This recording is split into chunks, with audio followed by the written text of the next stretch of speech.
El sector agrícola aragonés ha reiterado hoy que las medidas aprobadas por la Unión Europea para compensar el veto ruso son totalmente insuficientes. Consideran que ha quedado demostrado que el consejero de Agricultura de Aragón, Modesto Lobón, no tiene peso político, por lo que piden a la presidenta de la comunidad, Luisa Fernanda Rudy, que tome cartas en el asunto.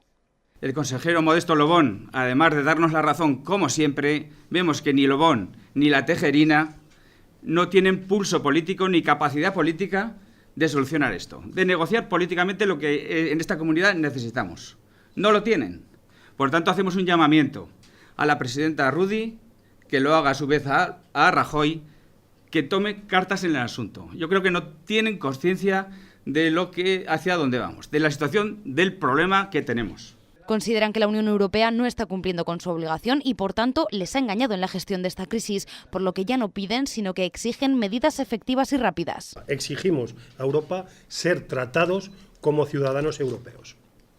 No se puede tratar en estos momentos al sector primario echándonos, en este caso, a la fruta de hueso, a los pies de los caballos. Este sábado los agricultores aragoneses repartirán 5.000 kilos de fruta frente a la sede de la delegación del Gobierno en Aragón para protestar contra la falta de apoyo que dicen están sufriendo por parte del Gobierno de España.